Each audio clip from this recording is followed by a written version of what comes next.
Evangelho de Marcos, capítulo 10, verso 46.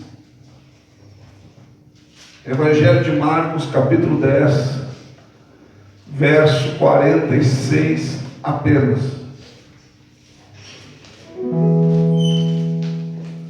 Marcos 10, 46. Quem achou, diga amém. Amém. Depois foram para Jericó, e saindo ele de Jericó com seus discípulos, e uma grande multidão, Bartimeu, o cego, filho de Timeu, estava sentado junto do caminho. Alguma tradução diz à beira do caminho, mendigando. Só até aqui. Repita comigo. Bartimeu, o cego, estava sentado na beira do caminho, mendigando. Senhor meu Deus e meu Pai, em cuja presença aqui estamos, fala, Senhor, aos nossos corações, porque somos carentes de ouvir a Tua voz. Tu conheces as minhas limitações, mas eu conheço a Sua grandeza e o Seu poder. Opera segundo elas, porque sem Ti nada sou, nada tenho e nada posso. Mas contigo sou, tenho e posso tudo aquilo que a Tua palavra diz que sou, que tenho e que posso. Em nome de Jesus. Amém. Podem tomar os vossos assentos na presença de Deus. Amados, facultada a oportunidade de vos transmitir a palavra de Deus, eu prego algumas mensagens dentro desse texto. Já preguei aqui 9 passos para a vitória. Já preguei aqui o filho de Timeu, né? Eu prego várias mensagens aqui. Eu tenho outra que diz: o mestre mandou te chamar. Mas hoje eu quero pregar algo diferente. Eu quero pregar nessa noite sobre 4 obstáculos pessoal que Bartimeu enfrentou para ser curado. 4 obstáculos pessoal que ele enfrentou para ser curado. Mas eu gosto sempre de dizer isso quando eu prego sobre Bartimeu, porque todo mundo tem um pensamento diferente ou não sabe disso. Bartimeu, embora a gente chame ele de Bartimeu, Bartimeu não é o nome dele. Na verdade, o nome a gente não sabe qual é. A Bíblia não diz o nome dele, porque no grego bar significa filho, Timeu é o pai. Então quando a Bíblia diz Bartimeu, filho de Timeu, está dizendo 2 vezes que ele é filho de Timeu. Daí quem já ouviu eu pregar sobre Timeu sabe por que ele chama ele de Bartimeu, por causa do pai que era muito famoso. Mas nós conhecemos ele como Bartimeu, né? Então vamos chamá-lo de Bartimeu, o filho de Timeu. Amados, ele tem que enfrentar 4 obstáculos para que pudesse ser curado. Ele tinha 4 obstáculos para enfrentar para que ele fosse curado. O primeiro obstáculo, a cegueira. Eu coloquei aqui o título pessoal porque é o obstáculo dele, pessoal dele, porque tem outros obstáculos que ele enfrentou, a multidão, um monte de coisa, mas eu quero aqui usar os pessoais dele. O primeiro, a cegueira. Ele era cego, ou seja, Jesus está passando, mas ele não está vendo Jesus. É como se o milagre estivesse passando por você e você não está vendo o milagre. Então, o primeiro obstáculo que ele teve que enfrentar foi a cegueira, a falta de visão. Um cego não tem foco para enxergar aquilo que quer, não tem firmeza nem nos seus passos, porque anda inseguro por causa que não vê. Então, o primeiro obstáculo que ele tem que enfrentar para ser curado é a cegueira. Mas é interessante uma coisa: embora ele não estivesse vendo, embora que ele fosse cego, e não era cego de nascença também, Porque a Bíblia diz no versículo 52 que ele tornou a ver. Se ele tornou a ver, ele via antes. Ele era cego porque Roma arrancou os seus olhos, por causa que ele era o filho de Tireu. E usava ele como um outdoor humano, para que todo mundo que passasse olhasse para ele e soubesse o que acontece, quem mexe com Roma. Mas embora ele não visse, fosse cego, ele conseguiu, mesmo cego, ver o que ninguém viu. Porque quando Jesus está passando, versículo 47, ele ouve que Jesus de Nazaré está passando. Quem que ele ouve? Diga comigo, Jesus de Nazaré. O que as pessoas que viam, pastor Luiz, diziam uma com as outras? As pessoas que viam, que enxergavam, diziam, Jesus de Nazaré. Mas quando ele clama, se fosse pela lógica do que ele ouviu, e se tem uma coisa que os cegos fazem, é ouvir bem. Eles aperfeiçoam, irmãos, esse sentido, o da audição.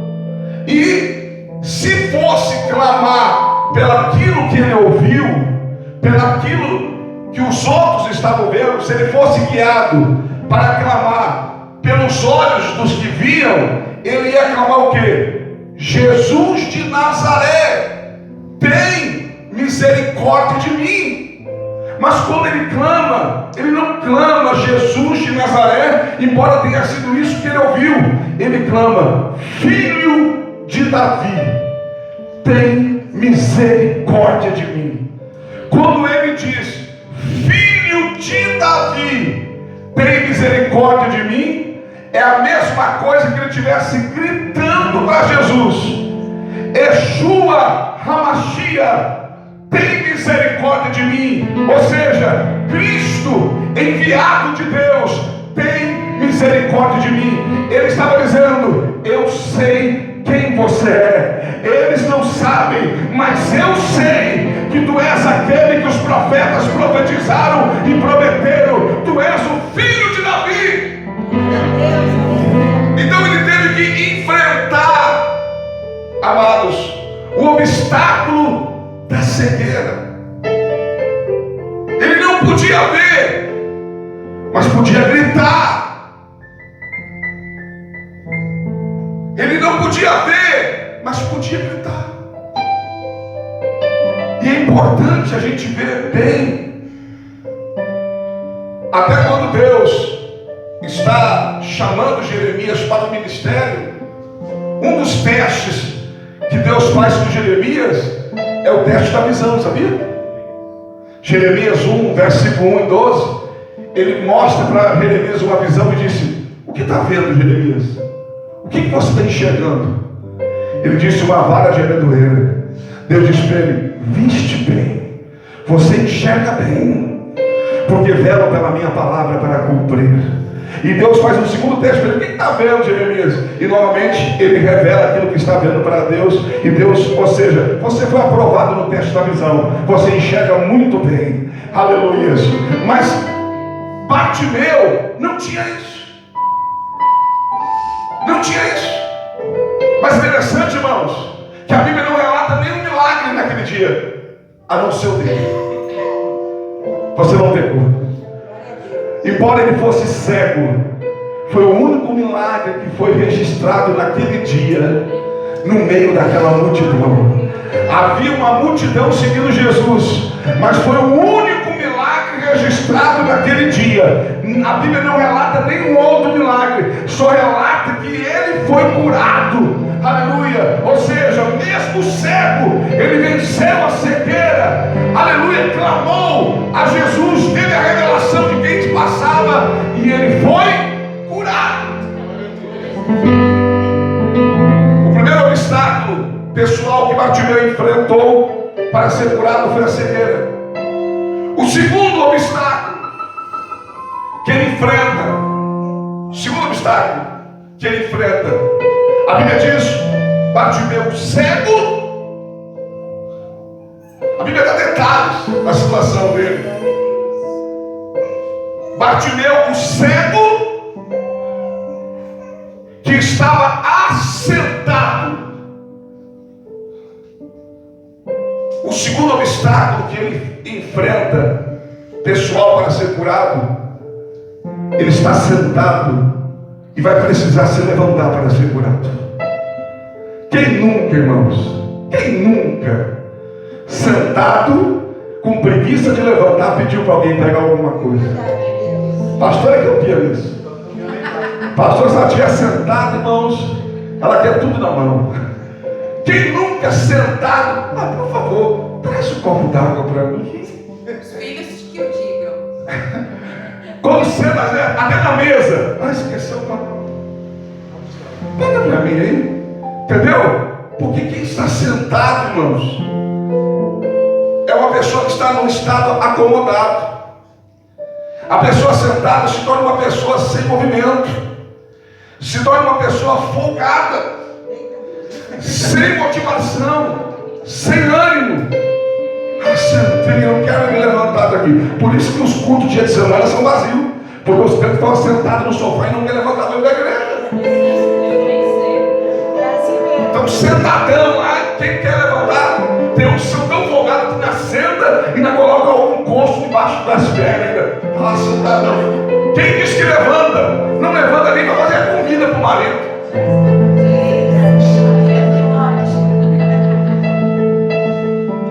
Então ele está sentado. E para ele receber o milagre, ele ia ter que enfrentar esse obstáculo. Tem que levantar.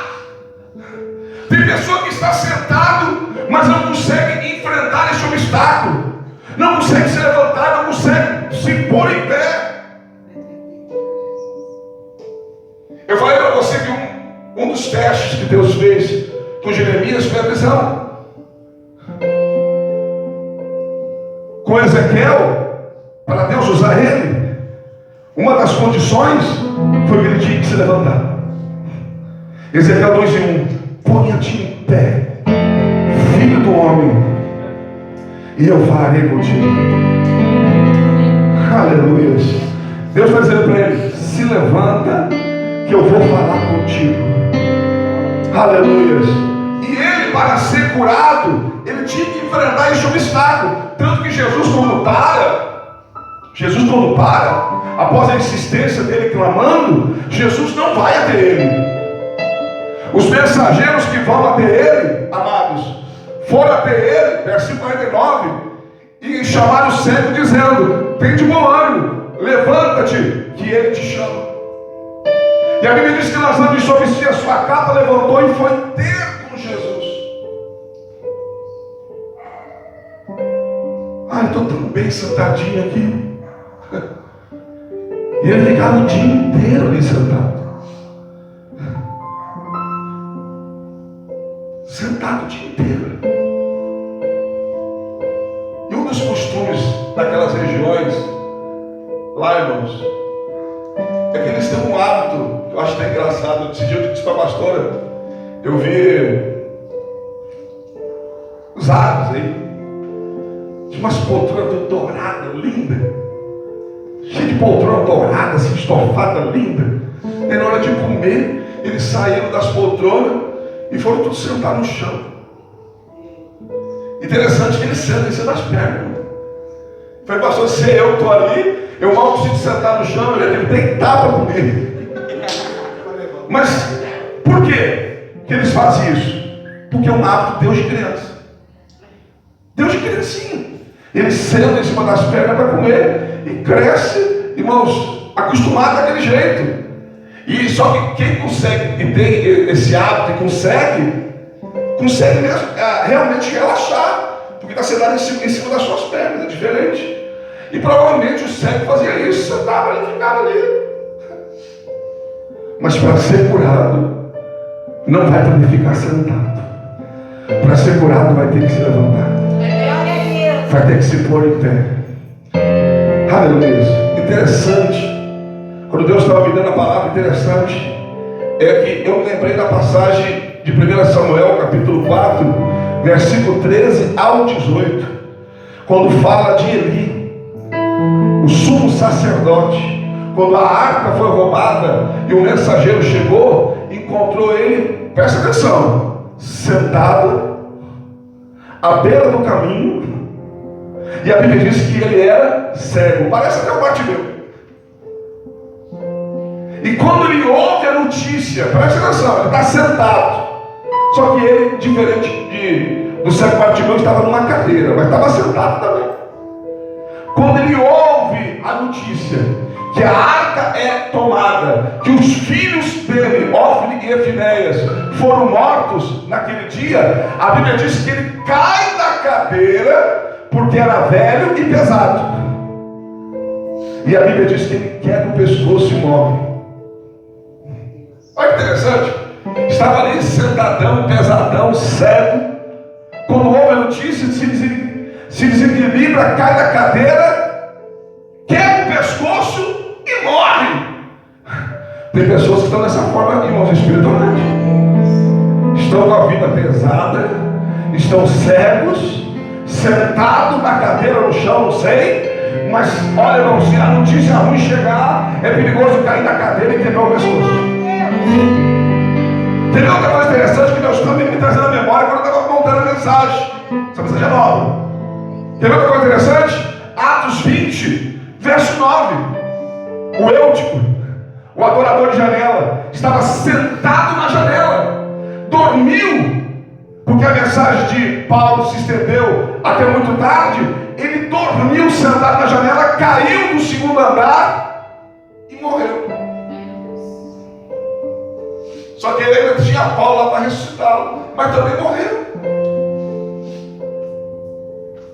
Se nós queremos ser curados, se nós queremos ser abençoados, nós temos que enfrentar a cegueira. Ah, pastor, eu não sou cego. Tem gente que não é cego fisicamente, mas é cego espiritualmente. Não enxerga um palmo na frente dos seus olhos espiritualmente. O diabo está se cimentando, o diabo está brincando, o diabo está zombando, o diabo está pulando em cima dele e ele não consegue enxergar um palmo na frente dos seus olhos.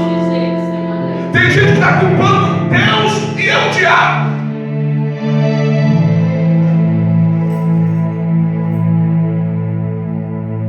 Se você quer ser curado, o curado aqui pode ser muita coisa. Pode ser abrir uma porta, pode ser uma restauração. É aquilo que você precisa, é o objetivo final. Se você quer ser curado, amados, você tem que enfrentar o obstáculo de estar sentado. Se levantar, sair do acomodismo, sair desse estado sem movimentação. Aleluias. Porque senão você pode ficar sentado a vida inteira.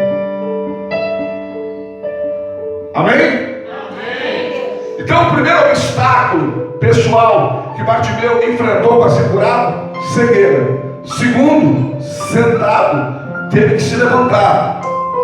Teve que se levantar. Teve que se levantar. Tem muitas passagens na Bíblia que falam sobre levantar. Isaías 32:9, levantai-vos, mulheres que estáis em repouso, acomodadas, e ouvireis a minha voz. Isaías 60, verso 1, levanta e resplandece a tua luz, e a glória do Senhor vem nascendo sobre ti. Lucas capítulo 15, versículo 18, o filho pródigo, levantar-me-ei e irei ter com meu pai.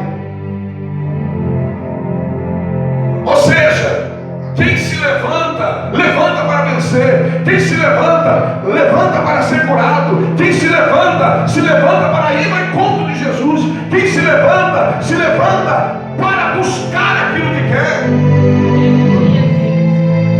Quem se levanta não vai esperar pelos outros, porque esperar pela vontade dos outros, irmãos, é difícil. Amém?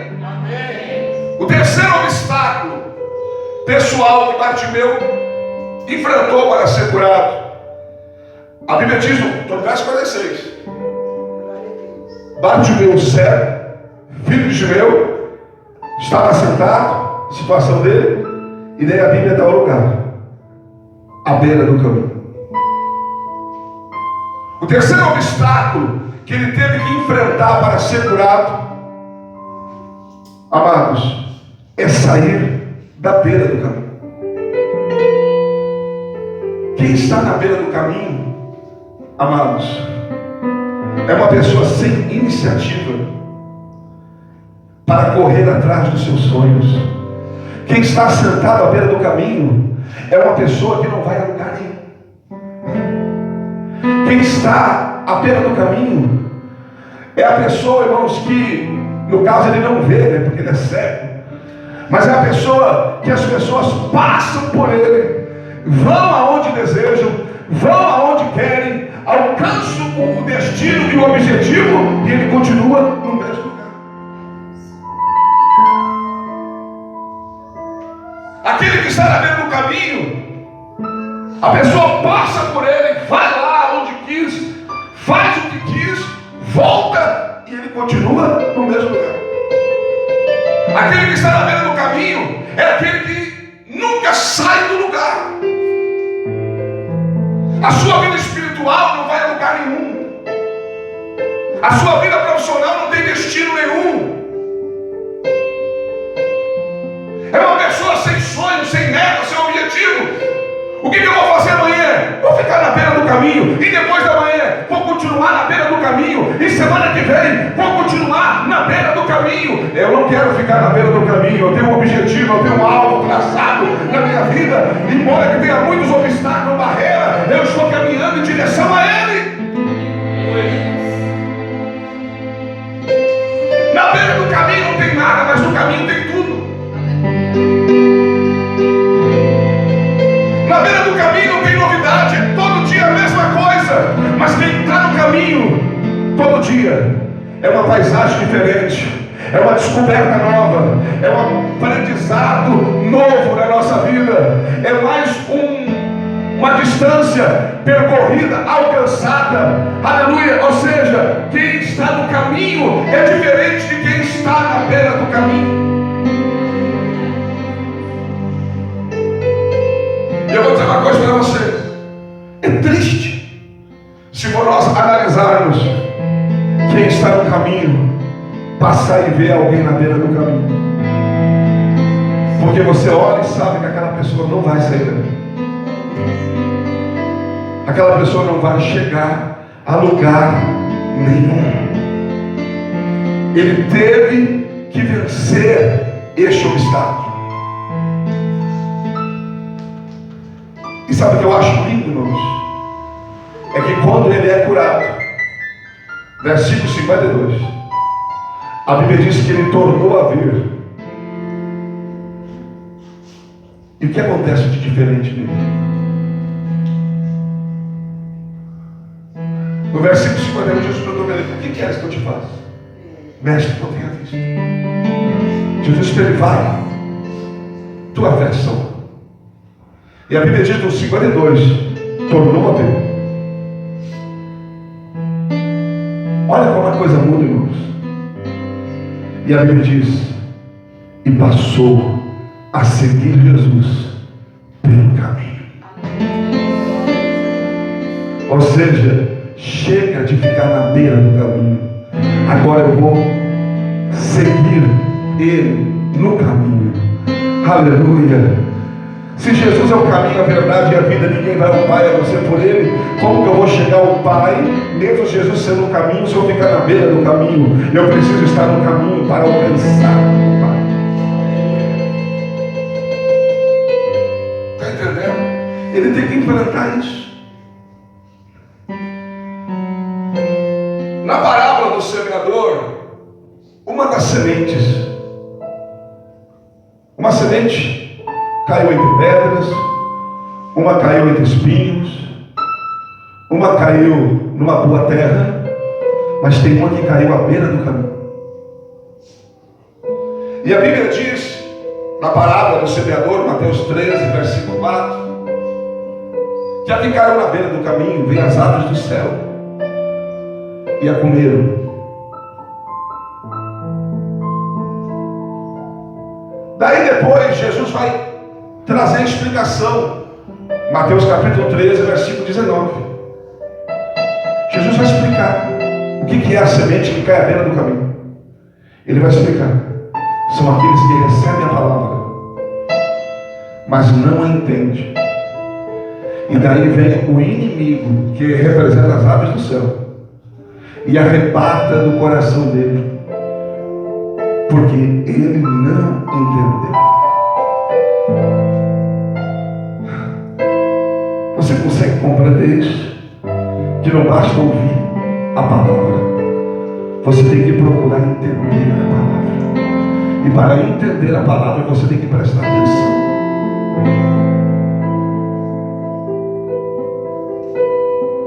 Ou seja, a semente da beira do caminho não produz frutos, como a dos espinhos, que são sufocadas com as coisas desta vida.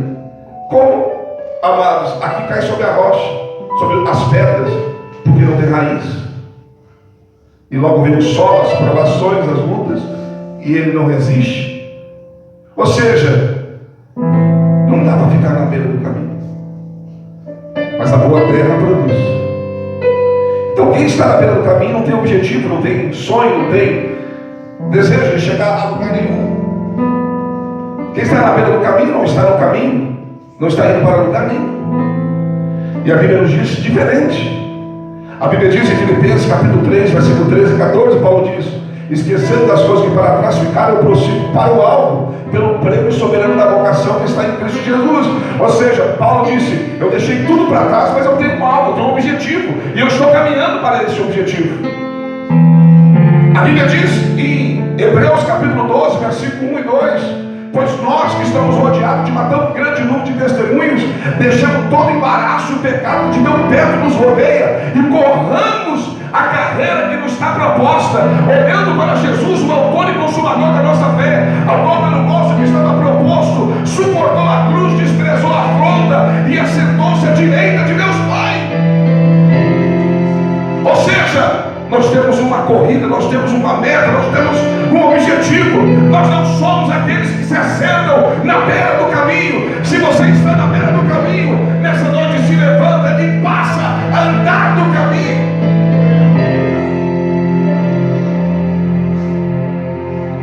Quem está entendendo, diga amém. Amém. Primeiro obstáculo: cegueira. Diga comigo: cegueira. Segundo obstáculo: sentado. Tem gente que nem na hora do louvor consegue sentar. Se levanta. Quem está com criança, deu desconto. E às vezes eu fico sentado porque eu vou ficar uma hora de pé depois.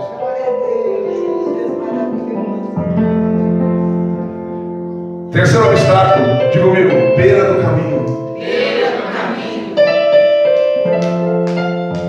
Olha para o teu irmão e diga: não tem nada para você na beira do caminho. Não tem nada para você na você lá, tá? Mas doutor.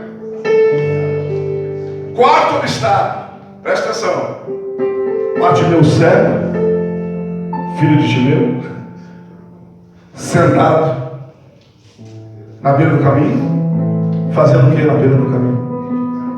Mendigando. Quarto obstáculo pessoal que Bartimeu enfrentou para ser curado era deixar de mendigar. Mendigando, a Bíblia diz. Mendigar é viver de migalhas. Olha para mim: mendigar é viver de migalha dos outros. A pessoa que mendigo, ele se contenta com as migalhas. Quem nunca viu isso? Eu canso de ver quando eu saio com a pastora do trem, aparece alguém lá dizendo 5 centavos. Eles não pedem nem 10, é 5 centavos. Se você tiver 5 centavos, 5 centavos, pastor, mas de 5 em 5 ele consegue uma boa quantia. Não interessa. É uma pessoa que se contenta de migalhas, de grão. E mendigar não é bonito. Tanto que em Lucas capítulo 16, versículo 3, na parábola do mordomo infiel, que o seu senhor chamou ele para prestar conta, porque ele estava desperdiçando os seus bens, e ele haveria de prestar conta e perder o emprego. Ele disse o seguinte: cavar não posso, não tenho condições para cavar, se eu perder a mordomia. Cavar não posso, mendigar tenho vergonha. Lucas 16, 3. Ele diz: cavar não posso, não tenho condições de trabalhar cavando. Mendigar eu tenho vergonha. Ou seja, não é algo bonito. Não é algo bonito. O que Deus tem para mim e para você não é migalhas. As promessas de Deus para mim e para a sua vida não são migalhas. Mas para nós alcançarmos essas promessas, para nós vivermos essas promessas, nós não podemos nos contentar com a migalha. A Bíblia nos ensina a dar graças por tudo, mas não se conformar com tudo. Pelo contrário, a Bíblia manda nós agradecer por tudo, mas não nos conformar com este mundo, com a situação do mundo a qual vivemos. A Bíblia nos ensina a ser fiel no pouco, mas não se conformar com pouco. Ser fiel no pouco, confiando que do pouco eu vou chegar ao muito. A Bíblia me ensina, amados, em Isaías 1,19: se quiseres e ouvirdes, comereis o melhor dessa terra. A promessa de Deus para Israel sempre foi uma terra boa, larga, espaçosa, terra que mana leite e mel, lugar aonde eles habitariam em casa que não edificaram, colheriam em árvores que não plantaram. Essa era a promessa de Deus para eles, o melhor.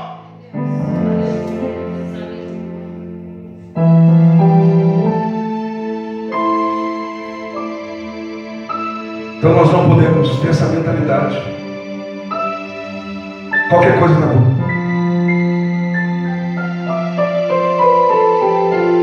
Você pode estar comendo arroz, feijão e um zoião, com 2 rodelas de luz de freio, tomate.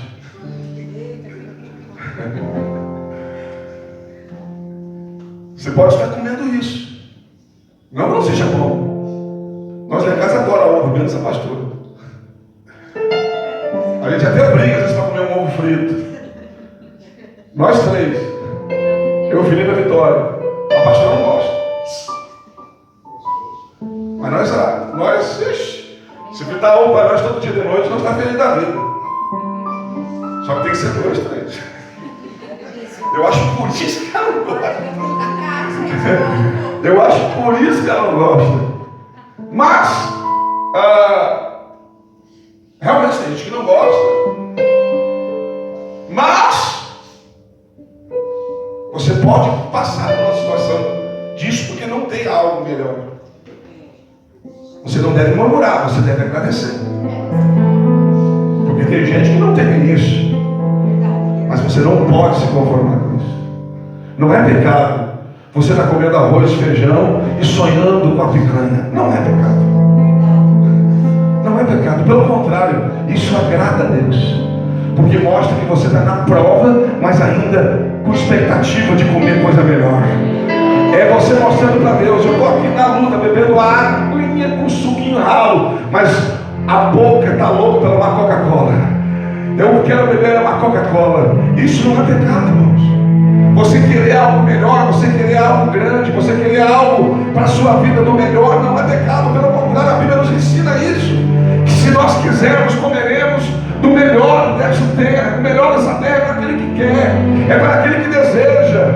Então, amados, o que eu quero dizer nessa noite: não aceite ficar mendigando, não aceite ser um mendigo espiritual, não aceite ser um mendigo.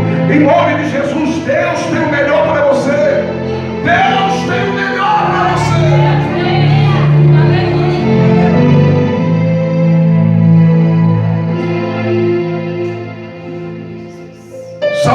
17, versículo 25. Fui moço, agora fui velho, sou velho. Nunca vi um justo desamparado, nem a sua descendência mendigar o pão. Nunca vi um justo, diz o salmista, desamparado, nem a sua descendência mendigar o pão. Porque Deus é o nosso provedor. O Senhor é o nosso pastor e nada nos faltará. Aleluia. Então, amados, nós não podemos nos conformar. Ele tem que romper isso. Por que ele tem que romper isso? Porque ser curado era dizer que não poderia mais mendigar.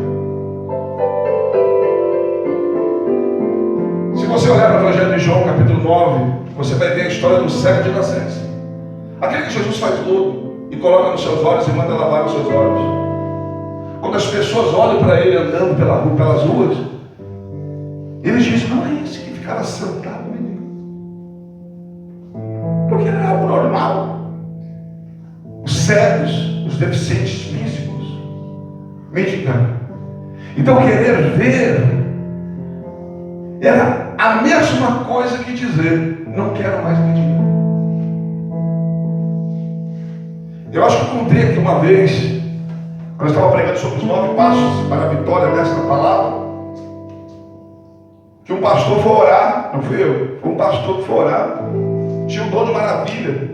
Ele orava por paralíticos, os paralíticos andavam, cegos enxergavam, surdos ouviam, mudo falava. E tinha uma senhora na cadeira de roda, ele mandou chamar, a senhora trouxe na frente, perguntou para ela: quantos anos a senhora está nessa cadeira de roda? Ela: 18 anos. Mas se eu for orar hoje pela senhora, a senhora vai andar. A senhora vai sair daqui hoje sem essa cadeira. Ela disse: não quero andar.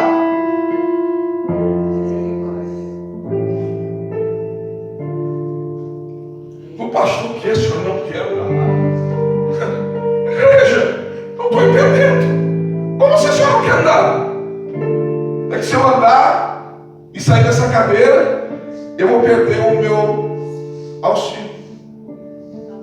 Ela era encostada, aposentada, porque era inválida. Ou seja, ela preferia continuar inválida, mas receber o auxílio. Sabe o que é isso? É quem quer ficar na beira do caminho mendigando.